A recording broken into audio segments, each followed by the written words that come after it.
Esse texto diz o seguinte: aconteceu que, estando Jesus numa das cidades, veio à sua presença um homem coberto de lepra. Ao ver a Jesus, prostrando-se com o rosto em terra, suplicou-lhe: Senhor, se quiseres, podes purificar-me. E ele, estendendo a mão, tocou-lhe, dizendo: Quero, fica limpo. E no mesmo instante lhe desapareceu a lepra. Ordenou-lhe Jesus que a ninguém o dissesse. Mas vai, disse, mostra-te ao sacerdote e oferece pela tua purificação o sacrifício que Moisés determinou para servir de testemunho ao povo. Porém, o que se dizia a seu respeito cada vez mais se divulgava, e grandes multidões afluíam para o ouvirem e serem curadas das suas enfermidades. Ele, porém, se retirava para lugares solitários e orava. Eu quero pensar um pouco com vocês sobre o tema compaixão e poder. Este episódio é registrado pelos 3 evangelistas sinóticos, ou os 3 evangelhos sinóticos: Mateus, Marcos e Lucas. Mateus é o mais sucinto no seu registro, mas é o único evangelista que nos oferece informação de quando esse fato aconteceu. Mateus diz que esse episódio ocorreu imediatamente depois que Jesus desce do Monte das Bem-aventuranças, onde pregou o chamado Sermão do Monte. Marcos é o mais detalhado dos evangelistas. Ele mostra, e só ele mostra isso, que Jesus, tomado de grande compaixão diante do pedido daquele homem leproso, tocou-lhe e disse a ele: Eu quero, fica limpo. Lucas, que era médico e tinha uma perspectiva mais acurada do problema de saúde daquele homem, nos informa que ele não apenas era leproso, mas ele estava coberto de lepra, informando-nos, portanto, que a enfermidade dele estava em grau avançado, já nas situações mais debilitantes da enfermidade, que devastava sua carne, que necrosava sua pele, que devastava suas cartilagens, deixando-o, portanto, deformado. Portanto, este episódio nos enseja algumas lições que eu passo a destacar. A primeira coisa, irmãos, este homem aparece como paciente com uma grande necessidade. Certamente ele deve ter furado algum bloqueio. Ele não podia viver entre o povo, ele não podia conviver com as multidões. Ele devia estar num leprosário, numa caverna, um local isolado das pessoas. Aquele homem estava tomado por uma doença que era mais temida, era mais perigosa. Ela não apenas matava as pessoas paulatinamente, levando a pessoa a uma situação de opróbrio, porque a pele necrosava, a carne apodrecia, as cartilagens eram consumidas e devastadas. Mas a lepra era também uma enfermidade que produzia uma espécie de segregação, de isolamento. A pessoa não podia conviver com a família, não podia frequentar a sinagoga, não podia frequentar as festas, não podia conviver com ninguém, ela tinha que ficar isolada, coberta de trapos, vendo a morte terrível avançando pouco a pouco, consumindo a sua vida. Este homem é uma espécie de carcaça humana, um aborto vivo, tomado por uma doença terrível, que lhe trazia tanto sofrimento. Este homem estava, diríamos nós, com a esperança morta. Era uma causa perdida, era um problema sem solução. Mas de repente, certamente ele escuta que Jesus está por ali. Ele fura o bloqueio, Não sabemos como ele sai da caverna, sai do leprosário. Talvez se alguém o visse andando no meio da multidão, diria: maldito, pegando em pedras para jogar nele. Ele se prostra, com o rosto no chão, ele se ajoelha, ele adora Jesus. Ele diz: Senhor, se tu quiseres, tu podes purificar-me.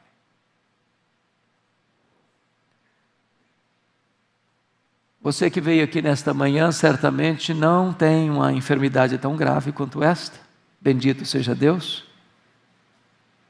Mas temos uma lepra, talvez mais perigosa, mais devastadora, mais nociva, de consequências mais danosas. Uma doença que se chama pecado. A lepra é um símbolo do pecado. Você encontra na Bíblia 3 circunstâncias. A lepra foi, por exemplo, aplicado como juízo divino para a rebelião de Miriam, para a mentira de Geazi e para o orgulho do rei Uzias. Assim como o pecado, a lepra, ela não é apenas uma coisa superficial. Assim como a lepra, o pecado separa. Assim como a lepra, o pecado deixa marcas. Assim como a lepra, o pecado insensibiliza. Assim como o pecado, a lepra cheira mal. Assim como a lepra, o pecado é contagioso. Assim como a lepra, o pecado mata.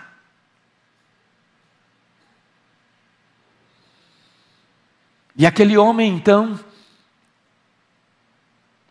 como que alimentado por uma esperança que brota na sua alma diante do seu quadro humanamente impossível de ser resolvido, de uma causa perdida, ele recorre a Jesus. Talvez você veio aqui hoje com alguns problemas na sua vida que se arrastam, com lutas que perduram há anos, talvez há décadas. Talvez você olhe para o seu cenário e parece que a morte já está lavrada. Você não consegue sair dessa situação, desse cipoal, dessas algemas invisíveis. Mas hoje Jesus está aqui. E Ele é poderoso para curar, Ele é poderoso para perdoar, Ele é poderoso para purificar, Ele é poderoso para salvar, Ele é poderoso para fazer um milagre na sua vida. Ele tem compaixão e Ele tem poder. Às vezes nós caminhamos e vemos pessoas aflitas e nós sentimos compaixão, mas não temos poder. Outros às vezes têm até poder, mas não têm compaixão. E compaixão sem poder é fraqueza, e poder sem compaixão é opressão. Mas Jesus tem compaixão e Jesus tem poder.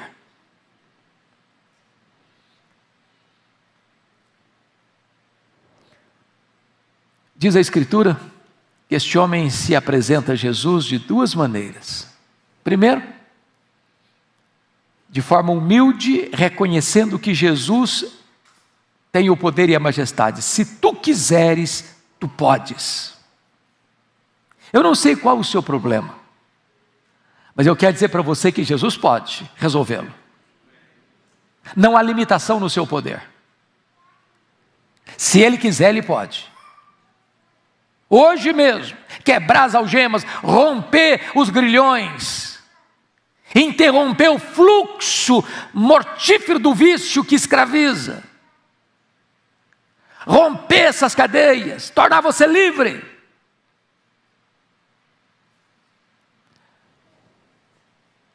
Mas esse homem tem uma segunda atitude. Não só reconhece o poder de Jesus, ele se submete à autoridade e à vontade soberana de Jesus. Se tu quiseres.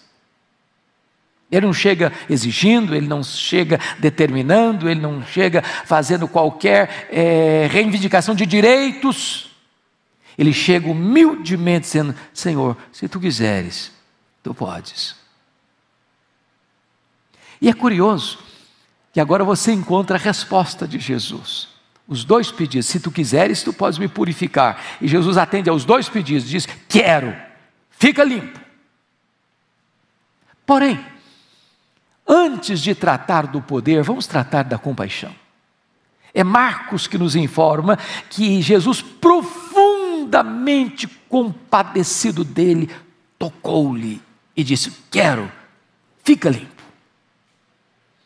Meus amados, é tão bom você vir num domingo de manhã para a igreja, talvez com as suas lutas, talvez com as suas dores, talvez com as suas necessidades, talvez com os seus dilemas, talvez com as suas pendências, talvez com as suas crises, e dizer uma coisa: Jesus conhece você, Jesus sabe o seu nome, Ele conhece a sua história, Ele conhece o seu passado, Ele conhece as suas lutas, Ele conhece as suas lágrimas, Ele conhece os seus gemidos, Ele conhece as dores que você nunca compartilhou com outra pessoa.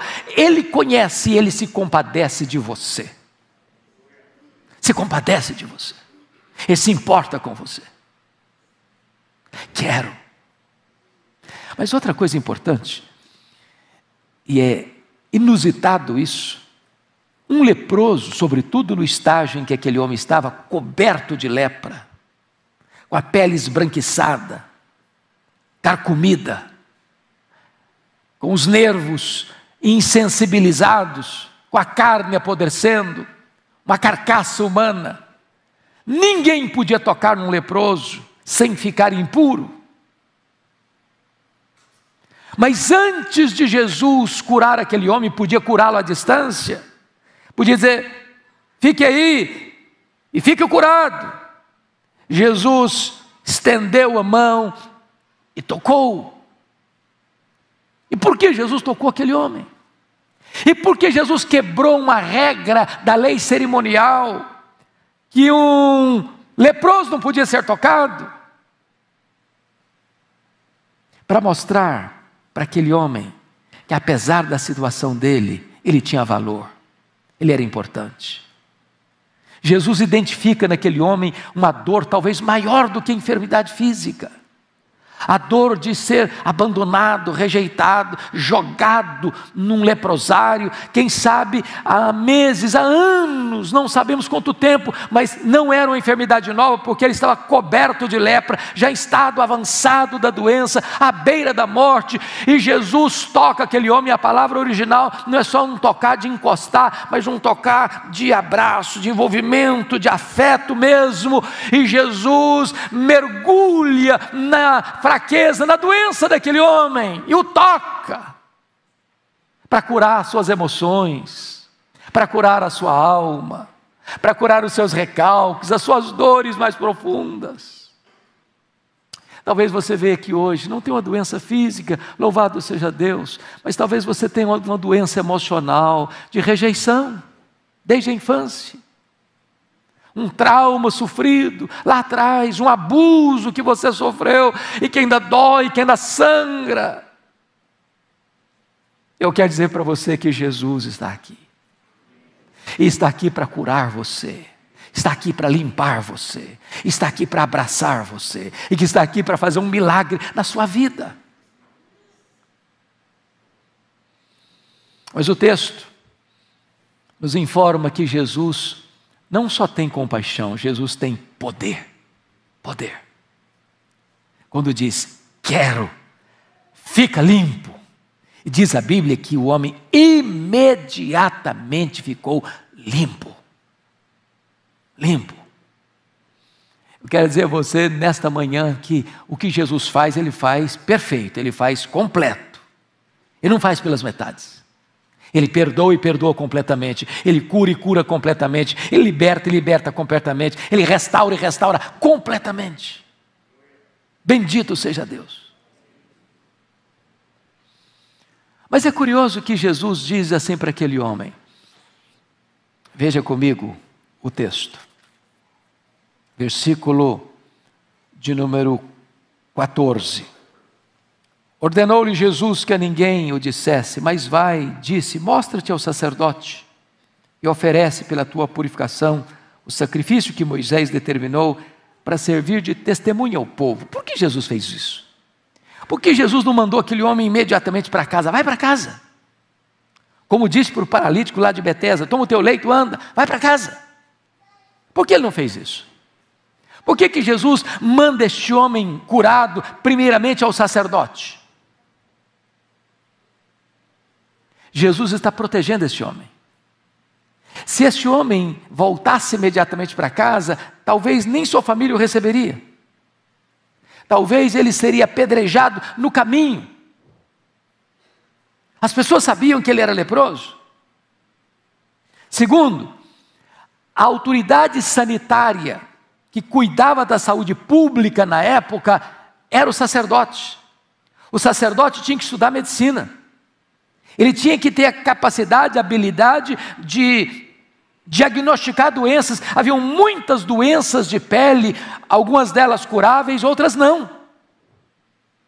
O sacerdote era um homem muito informado nas muitas áreas da ciência da sua época. Ele tinha que cuidar de muitas outras áreas. Ele era escolhido aos 25 anos, mas ele só assumiu o sacerdote aos 30 anos. Ele era alguém informado e era ele que tinha a autoridade e a competência da saúde pública para diagnosticar não só a doença, mas para identificar a cura e dizer: não, você está curado, você pode voltar para casa, você pode voltar para a sinagoga, você pode frequentar as festas, você pode fazer o convívio social, você está liberado, eu lhe dou um alvará de que você de fato está curado. Em outras palavras, os milagres de Jesus são públicos e verificáveis. Jesus faz, pode atestar, é verdade mesmo, não tem engano, não tem propaganda enganosa, não tem mentira. Não tem desse negócio de dizer que está curado e não está curado coisa nenhuma. Não tem desse negócio de fazer propaganda do milagre e o milagre não aconteceu. Não, o que Jesus faz, Ele faz de fato. Faz de fato. Sua família vai ver, seus vizinhos vão ver, seus parentes vão ver, seus colegas de trabalho vão ver o que Jesus mudou, o que Jesus transformou. Todo mundo vai notar, realmente houve um milagre aqui.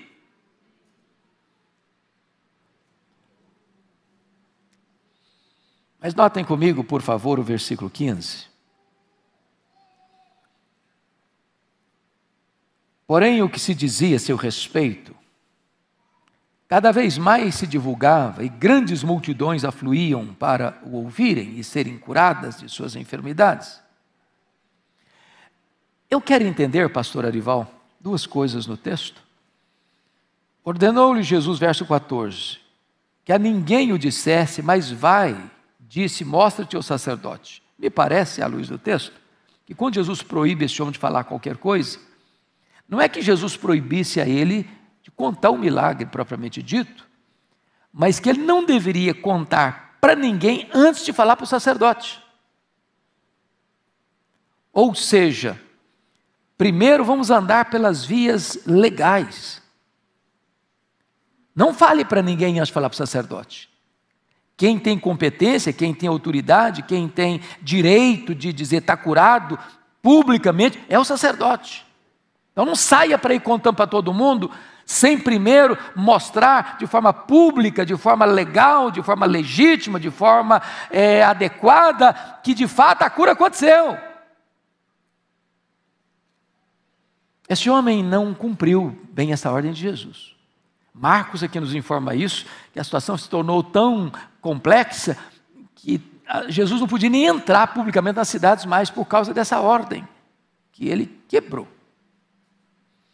Mas por outro lado, eu fico a pensar, alguém que estava morrendo e que agora está com saúde, alguém que estava cativo e agora está liberto, alguém que estava arruinado e agora está restaurado, ele não pode se calar. Ele precisa falar. O corpo dele todo é uma boca aberta a contar: olha, Jesus fez um milagre na minha vida. E a história do testemunho desse homem é para nós, irmãos, um grande desafio. Porque eu vou fazer uma pergunta a você nesta manhã. Jesus fez um milagre na sua vida também? Seus pecados já foram perdoados? Você já é uma nova criatura? O Espírito Santo habita na sua vida? Seu nome está escrito no livro da vida? Conta isso para as pessoas. Fala para elas. Não guarde esse milagre só para você. Proclame o que Jesus fez na sua vida. Anuncie aos quatro cantos o milagre que foi operado na sua história.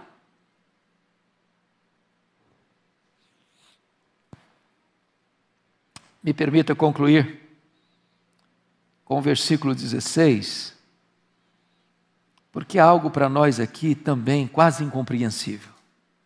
Em virtude desse grande milagre e das multidões, e note você que Lucas era um historiador,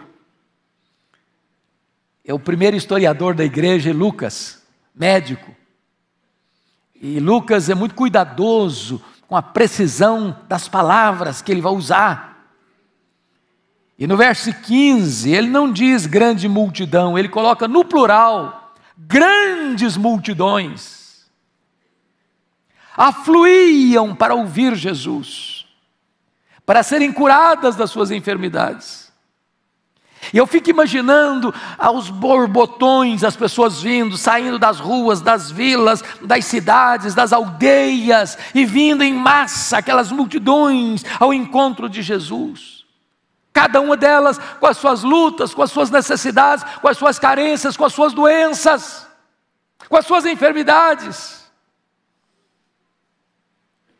Mas olha uma conjunção adversativa no verso 16. Ele, porém, Jesus, porém, se retirava para lugares solitários e orava. Jesus era um homem perfeito e é Lucas quem nos conta a vida de oração de Jesus. Jesus está nos ensinando um princípio. Precisamos colocar Deus em primeiro lugar na nossa agenda.